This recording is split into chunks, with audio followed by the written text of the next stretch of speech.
4ನೇ ಅಧ್ಯಾಯ ಯೋಗಿಗಳ ಜೀವಿತೋದ್ದೇಶ, ಪವಿತ್ರ ತೀರ್ಥ ಶಿರಡಿ, ಬಾಬಾರವರ ವ್ಯಕ್ತಿತ್ವ, ಗೌಳಿಬುರವರ ವಚನ, ವಿಡಲ ದರ್ಶನ, ಕ್ಷೀರಸಾಗರವರ ಕತೆ, ಪ್ರಯಾಗದಲ್ಲಿ ದಾಸಾನುಗನರ ಸ್ನಾನ, ಬಾಬಾರವರ ಪವಿತ್ರ ಭಾವನೆ, ಅವರು ಶಿರಡಿಯಲ್ಲಿ ಕಾಣಿಸಿಕೊಂಡ ಬಗೆ, 3 ವಾಡಾಗಳು ಅಂದರೆ ಧರ್ಮಶಾಲೆಗಳು. ಇಂದಿನ ಅಧ್ಯಾಯದಲ್ಲಿ ಯಾವಾಗ ಶ್ರೀ ಸಾಯಿ ಸಚ್ಚರಿತೆಯನ್ನು ಬರೆಯಲು ಒದಗಿದ ಸಂದರ್ಭವನ್ನು ವಿವರಿಸಿದ್ದೇನೆ. ಈಗ ಈ ಅಧ್ಯಾಯದಲ್ಲಿ ಬಾಬಾರವರು ಮೊದಲು ಶಿರಡಿಯಲ್ಲಿ ಕಾಣಿಸಿಕೊಂಡ ಬಗೆಯನ್ನು ವಿವರಿಸುತ್ತೇನೆ. ಯೋಗಿಗಳ ಜೀವಿತೋದ್ದೇಶ. ಧರ್ಮವು ಅಳಿದು ಯಾವಾಗ ಅಧರ್ಮವು ತಲೆ ಎತ್ತಿ ಮೆರೆಯುತ್ತಿರುವುದೋ ಆಗ ನಾನು ಅವತರಿಸುತ್ತೇನೆ.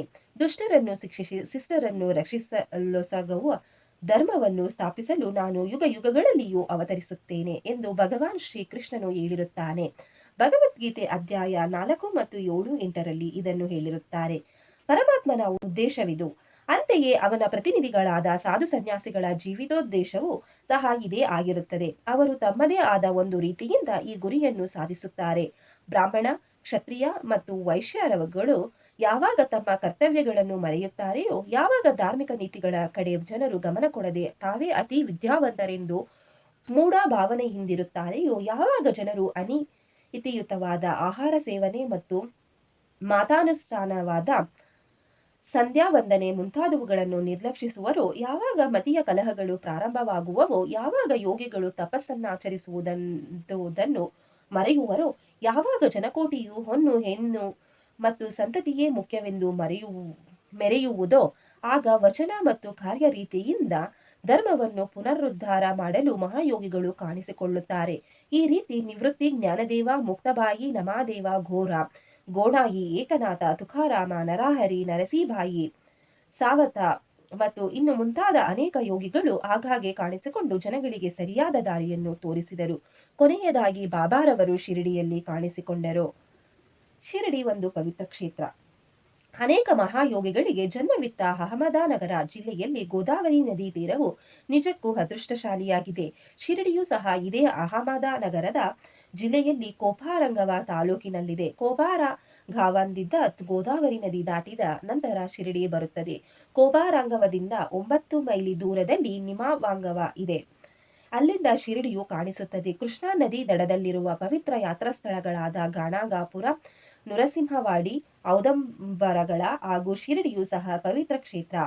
ಮಂಗಳವೇಳೆಯಲ್ಲಿ ಶ್ರೀ ದಾಮಾಜಿ ಸಜ್ಜನಗಡದಲ್ಲಿ ಶ್ರೀ ಸಮರ್ಥ ರಾಮದಾಸ ಮತ್ತು ನರಸು ಬಾಚಿವಾಡಿಯಲ್ಲಿ ಶ್ರೀ ನರಸಿಂಹ ಸರಸ್ವತಿಗಳು ಪ್ರಸಿದ್ಧರಿದ್ದಂತೆ ಶಿರಡಿಯಲ್ಲಿ ಶ್ರೀ ಸಾಯಿಬಾಬಾರವರು ಪ್ರಸಿದ್ಧರಾಗಿದ್ದರು. ಬೇವಿನ ಮರದ ಬುಡದಲ್ಲಿ ಗುರುಪಾದುಕ ಸ್ಥಾನ. ಶ್ರೀ ಸಾಯಿಬಾಬಾರವರ ವ್ಯಕ್ತಿತ್ವ. ಶ್ರೀ ಸಾಯಿಬಾಬಾರವರು ಸಂಪರ್ಕದಿಂದ ಶಿರಡಿ ಪ್ರಸಿದ್ಧಿಯನ್ನು ಪಡೆಯಿತು. ಈಗ ಶ್ರೀ ಬಾಬಾರವರು ಎಂತಹ ಮಹಾನುಭಾವ ವ್ಯಕ್ತಿ ಎಂಬುದನ್ನು ನೋಡೋಣ. ದಾಟಲು ಕಠಿಣವಾದ ಭವಸಾಗರವನ್ನು ಜಯಿಸಿದವರು. ಶಾಂತಿಯೇ ಆಭರಣವಾಗಿ ಸತ್ವಶೀಲರಾಗಿದ್ದರು. ವೈಷ್ಣವ ಭಕ್ತರ ತವರು ಮನೆಯಾಗಿದ್ದರು. ಕರ್ಣನೋಪಾದಿಯಲ್ಲಿ ದಾನಶೂರರಲ್ಲಿ ಅಗ್ರಗಣ್ಯರಾಗಿದ್ದವರು. ಕ್ಷಣಿಕ ಮತ್ತು ಕ್ಷುಲ್ಲಕ ವಸ್ತುಗಳ ಕಡೆಗೆ ಗಮನ ಕೊಡದೆ ಯಾವಾಗಲೂ ಸ್ವಾನುಭವದಲ್ಲಿ ತಲ್ಲಣರಾಗಿದ್ದರು. ಅವರಿಗೆ ಪ್ರಾಪಂಚಿಕ ಅಭಿಲಾಷೆ ಇರಲಿಲ್ಲ. ಅವರ ಅಂತರಂಗವು ಶುದ್ಧ ಕನ್ನಡಿಯಂತಿತ್ತು. ಅವರ ವಚನಗಳಲ್ಲಿ ಯಾವಾಗಲೂ ಸುಧೆಯು ಧಾರಾಕಾರವಾಗಿ ಹರಿಯುತ್ತಿತ್ತು. ಬಡವರಾಗಲಿ ಬಲ್ಲಿದರಾಗಲಿ ಅವರಲ್ಲಿ ಎಲ್ಲರೂ ಒಂದೇ. ಮನಪಾಮನಗಳ ಕಡೆಗೆ ಗಮನವಿಡುತ್ತಿರಲಿಲ್ಲ. ಸರ್ವರಿಗೂ ಶ್ರೇಷ್ಠರಾಗಿದ್ದರು. ಸರ್ವರೊಡನೆಯೂ ಕಲೆತು ಅವರೊಂದಿಗೆ ಕೂಡಿ ಹಾಡುಗಳನ್ನು ಹಾಡುತ್ತಾ ಸಂತೋಷದಿಂದಿರುತ್ತಿದ್ದರು. ಅಲ್ಲಾಹ್ನ ಹೆಸರನ್ನು ಯಾವಾಗಲೂ ಉಚ್ಚರಿಸುತ್ತಿದ್ದರು. ಆದರೂ ಸನ್ನಿಧಿಯಿಂದ ಒಂದು ಅಂಗಲವೂ ಕದಲುತ್ತಿರಲಿಲ್ಲ. ಪ್ರಪಂಚವೆಲ್ಲವೂ ನಿದ್ರೆಯಲ್ಲಿದ್ದಾಗ ಎಚ್ಚರವಾಗಿಯೂ ಮತ್ತು ಎಚ್ಚರವಾಗಿದ್ದಾಗ ಅವರು ನಿದ್ರೆ ಮಾಡುತ್ತಲೂ ಇದ್ದರು. ಅವರ ನಿಜವಾದ ವಾಸಸ್ಥಾನ, ನಡೆ, ನುಡಿ ಇವು ಇಂತಹುವೇ ಎಂದು ನಿರ್ಧರಿಸಲಾಗುತ್ತಿರಲಿಲ್ಲ. ಶಿರಡಿಯಲ್ಲಿಯೇ ಇದ್ದರೂ ಕೂಡ ಅವರಿಗೆ ಪ್ರಪಂಚದ ಆಗುಹೋಗುಗಳ ಅರಿವಿತ್ತು. ಅವರ ಅಂತರಂಗವು ಆಳವಾದ ಮಹಾಸಾಗರದೋಪಾದಿಯಲ್ಲಿಯ ಪ್ರಶಂಸೆಯಲ್ಲಿ ಇದ್ದಿತು. ಆದರೂ ಅವರು ಶಾಂತಿಯ ಸ್ಥಿತಿಯಿಂದ ಒಂದಗಲವೂ ಕದಲುತ್ತಿರಲಿಲ್ಲ. ಅವರು ಒಂದೊಂದು ಸಾರಿ ಮಸೀದಿಯ ಗೋಡೆಗೆ ಹೊರಗಿಸಿಕೊಂಡು ನಿಲ್ಲುತ್ತಿದ್ದರು. ಕೆಲವು ವೇಳೆ ಬೆಳಿಗ್ಗೆ, ಮಧ್ಯಾಹ್ನ ಮತ್ತು ಸಾಯಂಕಾಲ ಲೇಂಡಿಗಾಗಲಿ ಚಾವಡಿಗಾಗಲಿ ಹೋಗುತ್ತಿದ್ದರು. ಆದರೆ ಎಲ್ಲಾ ವೇಳೆಯಲ್ಲಿಯೂ ಸ್ವಾನುಭವದಲ್ಲಿ ತಲ್ಲೀನರಾಗುತ್ತಿದ್ದರು. ಸಿದ್ಧರಾದರು, ಸಾಧಕರಂತೆ ವರ್ತಿಸಿದರು. ವಿನಯಶೀಲರು, ಸೌಮ್ಯರೂಪಿಯೂ ಮತ್ತು ನಿರಹಂಕಾರಿಗಳು ಆಗಿ ಸರ್ವರನ್ನು ಸಂತೋಷಗೊಳಿಸುತ್ತಿದ್ದರು. ಇಂತಹ ಪವಿತ್ರವಾದ ಶ್ರೀ ಸಾಯಿಬಾಬಾರವರ ಪಾದಧೂಳಿನಿಂದ ಪವಿತ್ರವಾಗಿ ದೇಶದಲ್ಲಿ ಶಿರಡಿಯು ಪ್ರಸಿದ್ಧಿಯನ್ನು ಪಡೆಯಿತು. ಆಳಂದಿಯನ್ನು ಜ್ಞಾನೇಶ್ವರರು, ಪೇಟಣವನ್ನು ಶ್ರೀ ಏಕನಾಥರು ಉದ್ಧರಿಸಿದ ರೀತಿಯಲ್ಲಿ ಶ್ರೀ ಸಾಯಿನಾಥರು ಶಿರಡಿಯನ್ನು ಉದ್ಧರಿಸಿದರು. ಶಿರಡಿಯು ನಮ್ಮಂತಹ ಭಕ್ತರ ಪಾಲಿಗೆ ಮತ್ತೊಂದು ಪಾಂಡರಾಪುರ. ದ್ವಾರಕಾ, ಕಾಶಿ, ರಾಮೇಶ್ವರ, ಬದ್ರಿ, ಕೇದಾರ, ನಾಸಿಕ, ತ್ರಯಂಬಕೇಶ್ವರ, ಉಜ್ಜಯಿನಿ, ಮಹಾಬಲೇಶ್ವರ ಮತ್ತು ಗೋಕರ್ಣ. ಶಿರಡಿಯಲ್ಲಿಯ ಬಾಬಾರವರ ದರ್ಶನದಿಂದ ನಾವು ಸಂಸಾರವನ್ನು ಮರೆತು ಸ್ವಾನುಭವ ಪಡೆಯಬಹುದು. ಶ್ರೀ ಸಾಯಿ ಬಾಬಾರವರ ದರ್ಶನವು ನಮಗೆ ಯೋಗ ಸಾಧನೆಯ ಹಾಗೆ. ಅವರೊಡನೆ ಮಾತನಾಡಿದ್ದುದರಿಂದ ನಮ್ಮ ಪಾಪಗಳೆಲ್ಲವೂ ನಿರ್ಮೂಲನವಾದವು. ಅವರ ಪಾದಗಳನ್ನು ತೊಳೆದರೆ ಪ್ರಯಾಗದ ತ್ರಿವೇಣಿ ಸಂಗಮದಲ್ಲಿ ಮಿಂದೆದ್ದಂತೆ. ಅವರ ಪಾದ ಕಮಲಗಳನ್ನು ತೊಳೆದು ಪವಿತ್ರ ತೀರ್ಥ ಸೇವನೆಯಿಂದ ನಮ್ಮ ಆಶೇಷಗಳೆಲ್ಲವೂ ದೂರವಾಗುವವು. ಅವರ ಆಜ್ಞೆಯೇ ವೇದ. ಅವರ ಉದಿ ಪ್ರಸಾದದಿಂದ ಎಲ್ಲವೂ ಶುದ್ಧಿಯಾಗುತ್ತವೆ. ನಮಗೆ ನಿರಂತರ ಶಾಂತಿ ದೊರಕಿಸುವ ಅವರೇ ನಮ್ಮ ಪಾಲಿಗೆ ಶ್ರೀರಾಮ, ಶ್ರೀಕೃಷ್ಣ. ಅವರೇ ನಮ್ಮ ಪರಬ್ರಹ್ಮ. ಅವರು ದ್ವಂದ್ವ ಯಜ್ಞಗಳಿಂದ ದೂರ ಆಗಿದ್ದರು. ಬಾಬಾ ಎಂದು ಹಿಗ್ಗುತ್ತಿರಲಿಲ್ಲ, ಕುಗ್ಗುತ್ತಿರಲಿಲ್ಲ. ಯಾವಾಗಲೂ ಸ್ವಂತ ತಮ್ಮಲ್ಲಿಯೇ ತಲ್ಲೀನರಾಗಿ ಜ್ಞಾನ ಮತ್ತು ಮೋಕ್ಷವನ್ನು ನೀಡುತ್ತಿದ್ದರು. ಶಿರಡಿ ಕೇಂದ್ರ ಸ್ಥಾನವಾದರೂ ಸಹ ಅವರ ಕೆಲಸಗಳು ಎಲ್ಲೆಡೆಗೆ ಹರಡಿದ್ದವು. ಸಾಯಿಬಾಬಾರವರ ಹೆಸರು ದೂರ ದೇಶಗಳಿಗೂ ವ್ಯಾಪಿಸಿ ಪ್ರಪಂಚದ ನಾನಾ ಕಡೆಗಳಿಂದ ಭಕ್ತರು ಬಂದು ದರ್ಶನ ಮಾಡಿಕೊಂಡು ಹಿಂತಿರುಗುತ್ತಿದ್ದರು. ಅವರ ಭಕ್ತರ ಮನವು ನಿಷ್ಕಲ್ಮಶವಾಗಿ ಅಥವಾ ಕಲ್ಮಶವಾಗಿ ಇದ್ದಲ್ಲಿ ಅವರ ದರ್ಶನ ಮಾತ್ರದಿಂದ ಎಲ್ಲವೂ ಸರಿ ಹೋಗುತ್ತಿತ್ತು. ಪಾಂಡರಾಪುರದ ವಿಠಲ ರುಕ್ಮಿಣಿ ದರ್ಶನದಿಂದ ಉಂಟಾಗುತ್ತಿದ್ದ ಆನಂದದಷ್ಟೇ ಆನಂದ ಇವರ ದರ್ಶನದಿಂದ ದೊರಕುತ್ತಿತ್ತು. ಇದು ಉತ್ಪ್ರೇಕ್ಷೆಯಲ್ಲ, ಅವರ ಭಕ್ತರೊಬ್ಬರ ಅನುಭವ. ಗೌಳಿಬುವಾರವರ ನುಡಿ. 95ನೇ ವರ್ಷಗಳ ಹಿಂದೆ ಪಂಡರಿಯ ವಾರಾಕಾರಿ ಗೌಳಿಬಾವ ಬಾಬಾ ಅವರ ಭಕ್ತರಾಗಿದ್ದರು. ಅವರು ಪಂಡರಾಪುರದಲ್ಲಿ 3 ತಿಂಗಳು, ಗಂಗಾ ನದಿ ದಡದಲ್ಲಿ 4 ತಿಂಗಳು, ಆಷಾಢದಿಂದ ಕೃತಿಕೆ ತನಕ ಇರುತ್ತಿದ್ದರು. ಅವರಿಗೆ ಒಬ್ಬ ಶಿಷ್ಯನು ಸಾಮಾನು ಸರಂಜಾನುಗಳನ್ನು ಸಾಗಿಸಲು ಗಂದರ್ಭವೂ ಇತ್ತು. ಪ್ರತಿ ವರ್ಷವೂ ಅವರು ಪಂಡರಾಪುರಕ್ಕೆ ಹೋಗಿ ಸಾಯಿಬಾಬಾರನ್ನು ಕಾಣಲು ಶಿರಡಿಗೆ ಬರುತ್ತಿದ್ದರು. ಆ ಪಂಡರೀನಾಥ ವಿಠಲನ ಅವತಾರ ಎಂದು ಹೇಳುತ್ತಿದ್ದರು. ಈ ಗೌಳಿಬುವ ವಿಠಲ ಸ್ವಾಮಿಯ ಭಕ್ತರಾಗಿ ಅನೇಕ ಸಾರಿ ಪಂಡರಾಪುರಕ್ಕೆ ಹೋಗಿದ್ದರು ಮತ್ತು ಸಾಯಿಬಾಬಾರವರೇ ನಿಜವಾದ ಪಂಡರೀನಾಥ ಎಂದು ಮನಗೊಂಡಿದ್ದರು. ವಿಠಲ ದರ್ಶನ. ಶ್ರೀ ಸಾಯಿಬಾಬಾರವರಿಗೆ ದೇವರ ನಾಮಗಳನ್ನು ಸ್ಮರಿಸುವುದು ಮತ್ತು ಹಾಡುವುದೆಂದರೆ ಬಹಳ ಪ್ರೀತಿ. ಅವರು ಯಾವಾಗಲೂ ಅಲ್ಲಾ ಮಾಲಿಕ್ ಎಂದು ಹೇಳುತ್ತಿದ್ದರು. ಅವರು ಸಮ್ಮುಖದಲ್ಲಿ 7 ದಿನಗಳ ಕಾಲ ಅನಾವರತವು ಪ್ರತಿಯೊಬ್ಬರೂ ದೇವರ ನಾಮವನ್ನು ಪಠಿಸುವಂತೆ ಮಾಡುತ್ತಿದ್ದರು. ಒಂದು ಸಾರಿ ನಾಮಸ್ಥಾಪವನ್ನು ಮಾಡಲು ದಾಸಗಣು ಮಹಾರಾಜ ಅವರನ್ನು ಕೇಳಿದರು. ಅದಕ್ಕೆ ಅವರು 7ನೇ ದಿನದ ಕೊನೆಯಲ್ಲಿ ವಿಠಲನ ಸಾಕ್ಷಾತ್ಕಾರವಾಗುವುದೆಂದು ಭರವಸೆ ನೀಡಿದರೆ ಮಾತ್ರ ಅಗತ್ಯವಾಗಿ ಮಾಡುತ್ತೇನೆ ಎಂದರು. ಅದಕ್ಕೆ ಬಾಬಾ ಅವರು ತಮ್ಮ ಎದೆಯ ಮೇಲೆ ಹಸ್ತವಿಟ್ಟು ಖಂಡಿತವಾಗಿಯೂ ವಿಠಲನ ಸಾಕ್ಷಾತ್ಕಾರವಾಗುತ್ತದೆ ಎಂದರು. ಆದರೆ ಭಕ್ತನು ಶ್ರದ್ಧೆಯುಳ್ಳವನು ಮತ್ತು ಭಕ್ತಿ ಸಂಪನ್ನನೂ ಆಗಿರಬೇಕು. ಡಂಗಪೋರಿಯ ಡಂಕರನಾಥ, ದ್ವಾರಕಿಯ ಶ್ರೀಕೃಷ್ಣ, ಪಂಡರಾಪುರದ ವಿಠಲ ಎಲ್ಲರೂ ಇಲ್ಲಿಯೇ ಇದ್ದಾರೆ. ಶ್ರೀಕೃಷ್ಣನನ್ನು ನೋಡಲು ದ್ವಾರಕೆಗೆ ಹೋಗಬೇಕಿಲ್ಲ. ವಿಠಲ ಬೇರೆ ಸ್ಥಳದಲ್ಲಿಗೆ ಬರುವೆನೆ. ಯಾವಾಗ ಭಕ್ತನು ಪ್ರೀತಿ ಮತ್ತು ಭಕ್ತಿಗಳಿಂದ ಪ್ರಾರ್ಥಿಸುತ್ತಾನೆಯೋ ಆಗ ವಿಠಲನು ಇಲ್ಲಿಯೇ ದರ್ಶನ ನೀಡುತ್ತಾನೆ ಎಂದು ಹೇಳಿದರು. ಸಪ್ತಾಹ ಮುಗಿದ ನಂತರ ವಿಠಲನ ದರ್ಶನ ಈ ರೀತಿಯಾಯಿತು. ಕಾಕಾ ಸಾಹೇಬ ದೀಕ್ಷಿತರು ಒಂದು ದಿನ ಬೆಳಿಗ್ಗೆ ಸ್ನಾನವಾದ ನಂತರ ಧ್ಯಾನಾಸೀನರಾದಾಗ ಅವರ ದೃಷ್ಟಿಗೆ ವಿಠಲನ ಗೋಚರವಾಯಿತು. ನಂತರ ಬಾಬಾರವರ ದರ್ಶನಕ್ಕೆ ಹೋದಾಗ ಬಾಬಾ ಅವರನ್ನು ಕುರಿತು, ವಿಠಲನ ದರ್ಶನವಾಯಿತೇ? ನೋಡಿದೆಯೇ? ಅವನು ಬಹುತುಂಟ, ಭದ್ರವಾಗಿ ಹಿಡಿದುಕೋ. ಸ್ವಲ್ಪ ಉದಾಸೀನನಾದರೆ ಅವನು ತಪ್ಪಿಸಿಕೊಳ್ಳುವನು ಎಂದರು. ಇದು ಬೆಳಿಗ್ಗೆ ನಡೆಯಿತು. ಮಧ್ಯಾಹ್ನ ಇನ್ನೊಂದು ರೀತಿಯಲ್ಲಿ ವಿಠಲನ ದರ್ಶನವಾಯಿತು. ಒಬ್ಬ ವ್ಯಾಪಾರಿಯು ಶಿರಡಿಗೆ 20 ರಿಂದ 30 ವಿಠಲನ ಫೋಟೋಗಳನ್ನು ಮಾರಲೋಸ್ಗ ಬಂದನು. ಫೋಟೋದಲ್ಲಿಯ ವಿಠಲನು ಸಹ ಕಾಕಾ ಸಾಹೇಬರ ಧ್ಯಾನಾಸೀನರಾಗಿದ್ದಾಗ ಕಂಡ ವಿಠಲನಂತೆಯೇ ಇದ್ದುದನ್ನು ಕಂಡು ವಿಸ್ಮಯರಾಗಿ ಬಾಬಾರವರ ಮಾತುಗಳನ್ನು ಸ್ಮರಿಸಿಕೊಂಡರು. ಪೂಜೆಗೋಸ್ಕರ ವಿಠಲನ ಫೋಟೋವೊಂದನ್ನು ಕೊಂಡು ತಂದು ಪೂಜಾಸ್ಥಾನದಲ್ಲಿ ಪ್ರತಿಷ್ಠಾಪಿಸಿದರು. ಭಗವಂತರಾವ ಕ್ಷೀರಸಾಗರವ ಕತೆ. ವಿಠಲ ಪೂಜೆ ಎಂದರೆ ಬಾಬಾರವರಿಗಷ್ಟೇ ಪ್ರಿಯವಾಗಿತ್ತೆಂಬುದು ಶ್ರೀ ಭಗವಂತರಾವರ ಕ್ಷೀರಸಾಗರರವರ ಕಥೆಯಿಂದ ವೇದ್ಯವಾಗುತ್ತದೆ. ವಿಠಲನ ಭಕ್ತರಾದ ಭಗವಂತರಾವರವರ ತಂದೆ ಪ್ರತಿ ವರ್ಷವೂ ಪಾಂಡಾಪುರಕ್ಕೆ ಹೋಗುತ್ತಿದ್ದರು. ಮನೆಯಲ್ಲಿಯೂ ವಿಠಲನ ಪ್ರತಿಮೆಯೊಂದನ್ನು ಇಟ್ಟುಕೊಂಡು ಪ್ರತಿದಿನವೂ ಪೂಜಿಸುತ್ತಿದ್ದರು.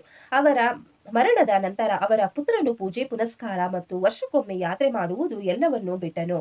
ಭಗವಂತರಾವ ಒಮ್ಮೆ ಶಿರಡಿಗೆ ಬಂದಾಗ ಬಾಬಾರವರು ಅವನು ನೋಡಿ ಅವನ ತಂದೆಯನ್ನು ಜ್ಞಾಪಿಸಿಕೊಂಡು, ಕೂಡಲೇ ಇವನ ತಂದೆ ನನ್ನ ಸ್ನೇಹಿತನಾಗಿದ್ದನು, ಆದುದರಿಂದಲೇ ಮಗನನ್ನು ಸಹ ಇಲ್ಲಿಗೆ ಎಳೆದುಕೊಂಡು ಬಂದಿರುತ್ತೇನೆ. ಇವನು ದೇವರಿಗೆ ನೈವೇದ್ಯಕ್ಕೆ ಇಡದೆ ವಿಠಲನನ್ನು ಮತ್ತು ನನ್ನನ್ನು ಹಸಿವಿನಿಂದ ಬಳಲಿಸಿದ್ದಾನೆ, ಆದುದರಿಂದಲೇ ನಾನಿಲ್ಲಿಗೆ ಅವನನ್ನು ಕರೆತಂದಿರುವುದು. ಅವನಿಗೆ ಇನ್ನು ಮುಂದೆ ಪೂಜೆ ಮಾಡುವಂತೆ ಹೇಳುತ್ತೇನೆ ಎಂದರು. ಪ್ರಯಾಗದಲ್ಲಿ ದಾಸಗಣರವರ ತೀರ್ಥಸ್ನಾನ. ಗಂಗೆ ಯಮುನೆಗಳು ಮಿಲನವಾಗುವ ಪವಿತ್ರ ತೀರ್ಥಕ್ಷೇತ್ರವಾದ ಪ್ರಯಾಗದಲ್ಲಿ ಮೀಯುವುದು ಶ್ರೇಯಸ್ಕರವಾದದ್ದೆಂಬುದನ್ನು ಹಿಂದೂಗಳ ಅಚಲ ನಂಬಿಕೆ. ಅದಕ್ಕೋಸ್ಕರ ಸಾವಿರಾರು ಯಾತ್ರಿಗಳು ಆಗಾಗ್ಗೆ ಅಲ್ಲಿಗೆ ಹೋಗಿ ಮಿಂದು ಬರುತ್ತಾರೆ. ಒಂದು ಸಾರಿ ದಾಸಗುಣರವರು ಸಹ ಪ್ರಯಾಗಕ್ಕೆ ಹೋಗಿ ಸ್ನಾನ ಮಾಡಿ ಬರಬೇಕೆಂದು ಅನಿಸಿತ್ತು. ಆದ್ದರಿಂದ ಅವರು ಬಾಬಾರವರ ಅಪ್ಪಣೆ ಬೇಡಿದರು. ಅದಕ್ಕೆ ಬಾಬಾರವರು, ಅಷ್ಟು ದೂರ ಹೋಗಬೇಕಾದ ಅವಶ್ಯಕತೆಯೇನೂ ಇರುವುದಿಲ್ಲ, ನಮ್ಮ ಪ್ರಯಾಗದಲ್ಲಿ ಇಲ್ಲಿಯೇ ಇದೆ, ನನ್ನನ್ನು ನಂಬು ಎಂದರು. ಇದನ್ನು ಕೇಳಿ ದಾಸಗಣರವರು ಬಾಬಾರವರಿಗೆ ಸಾಷ್ಟಾಂಗ ನಮಸ್ಕಾರ ಮಾಡಿದರು. ಆಗ ಅವರಿಗೆ ಕಂಡಿದ್ದೇನು, ಬಾಬಾರವರ ಪಾದಗಳಿಂದ ಗಂಗೆ ಹರಿಯುತ್ತಿದ್ದಳು. ಬಾಬಾರವರ ಅದ್ಭುತ ಪವಾಡವನ್ನು ನೋಡಿ ಅವರು ಬಹಳ ಆನಂದ ಭರಿತರಾಗಿ ಸಂತೋಷವನ್ನು ಸುರಿಸಿದರು. ಆನಂದ ಭರಿತರಾಗಿ ಬಾಬಾರವರನ್ನು ಕುರಿತು ಆಡತೊಡಗಿದರು. ಬಾಬಾ ಶಿರಡಿಯಲ್ಲಿ ಮೊದಲು ಕಾಣಿಸಿಕೊಂಡ ಬಗೆ. ಸಾಯಿಬಾಬಾರವರ ಜನ್ಮ ಹೀಗೆ ಆಯಿತು, ಜನ್ಮಸ್ಥಳವಾವುದು, ಅವರ ತಾಯಿ ತಂದೆಗಳಾರು ಎಂಬುದು ಯಾರಿಗೂ ತಿಳಿದಿರಲಿಲ್ಲ. ಈ ವಿಚಾರವಾಗಿ ಬಾಬಾರವರನ್ನೇ ಅನೇಕ ಬಾರಿ ಕೇಳಿದರೂ ಸಹ ಉತ್ತರವೆಯುತ್ತಿರಲಿಲ್ಲ. ಇದುವರೆಗೆ ಅದು ತಿಳಿಯದ ವಿಷಯವಾಗಿ ಉಳಿದಿದೆ. ನಮಗೆ ಈ ವಿಚಾರವಾಗಿ ಯಾವುದೊಂದು ಸಮಾಚಾರವೂ ತಿಳಿದಿರುವುದಿಲ್ಲ. ನಾಮದೇವ ಮತ್ತು ಕಬೀರರು ಸಾಮಾನ್ಯ ಜನರಂತೆ ಜನ್ಮವೆತ್ತಲಿಲ್ಲ. ಅವರ ಶಿಶುರೂಪದಲ್ಲಿ ನದಿಯಲ್ಲಿ ದೊರೆತರು. ನಾಮದೇವನು ಗೋನಾಯಿಗೆ ಭೀಮರತಿ ನದಿಯಲ್ಲಿಯೂ, ಕಬೀರನು ಕಮಲನಾಗಿ ಭಾಗೀರಥಿ ನದಿಯಲ್ಲಿಯೂ ದೊರಕಿದರು. ಬಾಬಾರವರು ಸಹ ಇದೇ ರೀತಿ ಜನ್ಮಿಸಿದರು ಎಂದು ಊಹಿಸಲು ಸಂದೇಹಕ್ಕೆಡೆಯಿಲ್ಲ. ಅವರು ಮೊದಲು ಶಿರಡಿಯಲ್ಲಿ ಭಕ್ತರಿಗೋಸ್ಕರವೇ ಒಂದು ಬೇವಿನ ಮರದ ನೆರಳಿನಲ್ಲಿ 16 ವರ್ಷದ ಯುವಕನಾಗಿದ್ದಾಗ ಕಾಣಿಸಿಕೊಂಡರು.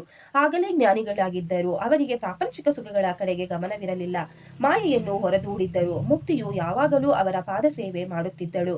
ನಾನಾ ಚೋಪಾದಾರವರ ತಾಯಿಯವರು ಬಾಬಾ ಅವರನ್ನು ಈ ರೀತಿ ವರ್ಣಿಸಿದ್ದಾರೆ.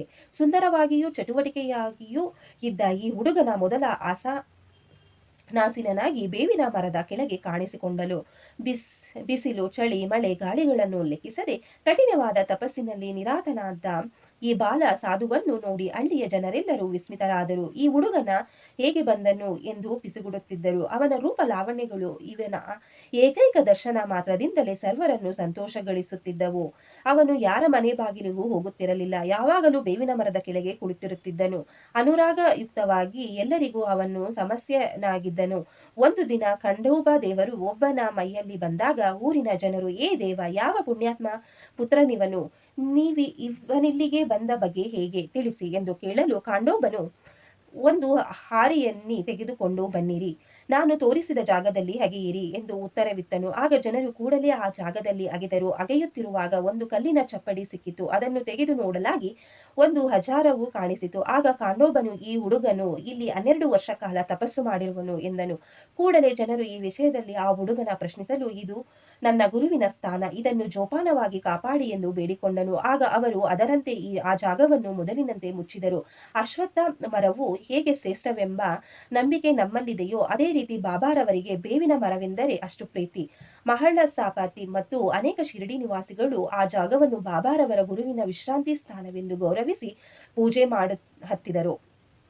3 ಧರ್ಮಶಾಲೆಗಳು, ಬೇವಿನ ಮರ ಮತ್ತು ಅದರ ಸುತ್ತಲಿನ ನಿವಾಸಿಗಳನ್ನು ಶ್ರೀಹರಿ ವಿನಾಯಕ ಸಾಟೆಯವರ ಖರೀದಿಗೆ ತೆಗೆದುಕೊಂಡು ಅಲ್ಲಿ ಸಾಟೇವಾಡ ಎಂಬ ಪ್ರವಾಸಿ ಮಂದಿರವನ್ನು ಕಟ್ಟಿಸಿದ್ದಾರೆ. ಈ ಮಂದಿರವು ಅನೇಕ ಭಕ್ತರ ವಿಶ್ರಾಂತಿ ಸ್ಥಳ.